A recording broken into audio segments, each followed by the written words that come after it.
معاویہ بن ابی سفیان نے اس معاہدے کی خلاف ورزی کی جو کہ امام حسن علیہ السلام کے ساتھ تھا. امام حسن علیہ السلام کے ساتھ جو صلح حسن ہوئی، جس کا ہمارے ہاں بہت یہ لوگ نام لیتے ہیں، صلح حسن بخاری میں ہے کہ دو عظیم گروہ میں.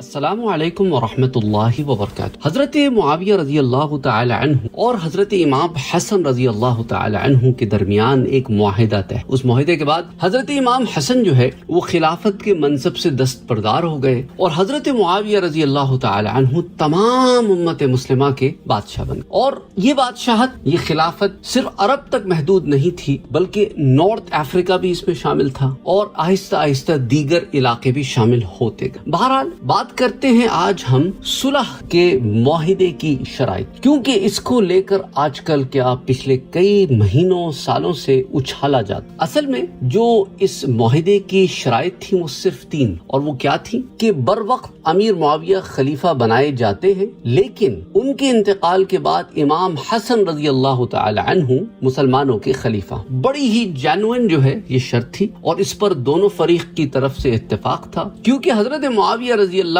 تعالی عنہ کو جہاں لیڈرشپ کا ایکسپیرینس تھا وہاں حضرت حسن رضی اللہ تعالی عنہ کو بھی لیڈرشپ کا ایکسپیرینس تھا. تو ایک ایسا آدمی جسے لیڈرشپ کا ایکسپیرینس ہو وہ زیادہ موزوں ہے ایک لیڈرشپ پوزیشن کے لیے بجائے اس کے جسے ایکسپیرینس نہ ہو. دوسری شرط، مدینہ شریف اور حجاز اور عراق وغیرہ کے لوگوں سے حضرت علی کرم اللہ وجہہ کے زمانے کے متعلق کوئی مواخذہ اور مطالبہ نہیں کیا جائے گا کہ حضرت علی رضی اللہ تعالیٰ عنہ کے دور خلافت میں جو کچھ ہوا بس دیٹس اٹ، وہ ہو گیا، اس پر اب کوئی سوال نہیں. ٹھیک ہے، بڑی زبردست بات ہے کہ مسلمانوں کو متحد کرنے کے لیے بہترین شرط. اچھا، پھر حضرت امام حسن کی ذمے جو ہے ان سب کی ادائیگی حضرت معاویہ رضی اللہ عنہ کو کرنی ہوگی. تو امام حسن رضی اللہ عنہ کے ذمے جو ذمہ داریاں ہیں جن کو پورا کرنے کے لیے اخراجات کی ضرورت تھی، جو منصب خلافت سے وہ پورے ہو رہے تھے، اب ان کے پورا کرنے کے لیے کوئی ذریعہ تو ہونا چاہیے. تو حضرت معاویہ رضی اللہ تعالیٰ عنہ جو ہے ان سب کی ادائیگی کریں گے. ویری جینوئن، بہت ہی زبردست. تمام شرطوں کو حضرت معاویہ نے قبول کیا. تو اب دونوں میں صلح ہو گئی اور وہ حدیث پوری ہو گئی جو حضور صلی اللہ علیہ وسلم نے کیا فرمایا تھا کہ میرا یہ بیٹا مسلمانوں کی 2 جماعت میں صلح کرائے گا. اتنی خوبصورت اور جامع بات کہ دونوں طرف مسلمان ہوں گے، دونوں طرف مسلمانوں کی جماعتیں ہوں گی اور صلح کرانے والا میرا بیٹا ہو. حضرت حسن کی شان بھی بیان فرما دی اور دونوں جماعتوں کو مسلمان بھی حضور نے فرما دیا. تو حضرت امام حسن نے اس صلح کے بعد تخت خلافت حضرت معاویہ کے لیے خالی کر دیا اور دستبرداری کا یہ واقعہ جو ہے یہ ربیع الاول ہی کے مہینے میں پیش آیا. اسی مہینے میں جس میں ہم آج بیٹھے ہیں، ربیع الاول کا مہینہ تھا لیکن سن 41 ہجری. اس کی تفصیلات تاریخ الخلفاء میں موجود ہے. اچھا، خلافت سے دستبردار ہونے کے بعد بہت سے حضرت امام حسن کے جو ساتھی تھے ان میں کچھ ناراضگی کا عنصر بھی پایا جاتا تھا. ان میں سے بعض لوگ جو ہے وہ اس لیول پر بھی پہنچ گئے کہ انہوں نے امام حسن کے لیے کچھ ایسے نازیبا الفاظ استعمال کیے کہ آپ کو عار المسلمین کہہ کر پکارنے لگے. اور آگے بھی امام حسن ہیں، بڑے زبردست آپ نے ان لوگوں کو جواب دیا. آپ نے ان کو جواب دیا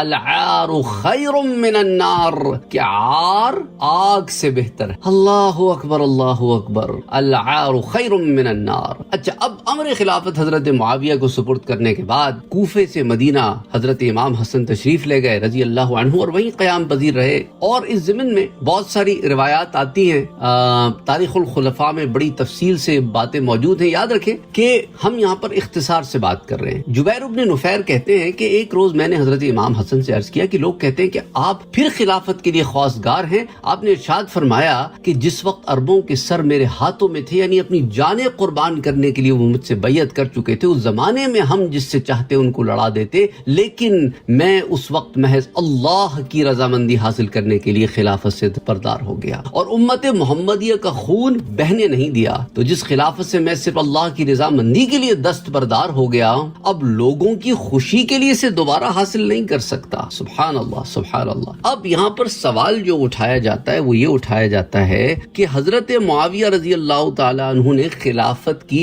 یہ جو معاملہ تھا اس میں جو شرائط طے کی تھی حضرت حسن سے، شرائط صلح، کیا, ان کو ان سے انحراف کیا, ان سے پیچھے ہٹ گئے. اب میں آپ کے سامنے وہ شرائط بھی رکھنا چاہتا ہوں جو شرائط اوریجنل ڈاکیومنٹ میں نہیں ہیں. شیعہ رافضیوں اور سنیوں کے لبادے میں چھپے رافضیوں نے یہ اعتراضات اٹھائے ہیں کہ حضرت معاویہ نے یزید کو جو ولی عہد بنایا اس معاہدے کی مخالفت کی جو ان کے اور امام حسن کے درمیان ہوا تھا, اور وہ کہتے ہیں کہ اس معاہدے کی ایک شق یہ بھی تھی کہ حضرت امیر معاویہ اپنے بعد کسی کو خلافت نہیں سونپیں گے بلکہ امت مسلمہ کی طرف یہ معاملہ پھیر دیں گے. اس بات سے قطع نظر کہ کیا حضرت معاویہ حضرت حسن جیسی شخصیت کے ساتھ سر عام ہونے والے معاہدے کی خلاف ورزی کر سکتے ہیں جنہوں نے رومیوں کے ساتھ عین جہاد کے موقع پر حضرت عمر بن عبسہ کی زبانی ایک معاہدے کی یاد دہانی پر نہ صرف جنگ روک دی بلکہ مفتوحہ علاقہ بھی دشمن کے حوالے کر دیا. یعنی وہ کیریکٹر ہے حضرت معاویہ رضی اللہ تعالیٰ عنہ کا کہ صرف ایک زبانی معاہدے کی پاس رکھتے ہوئے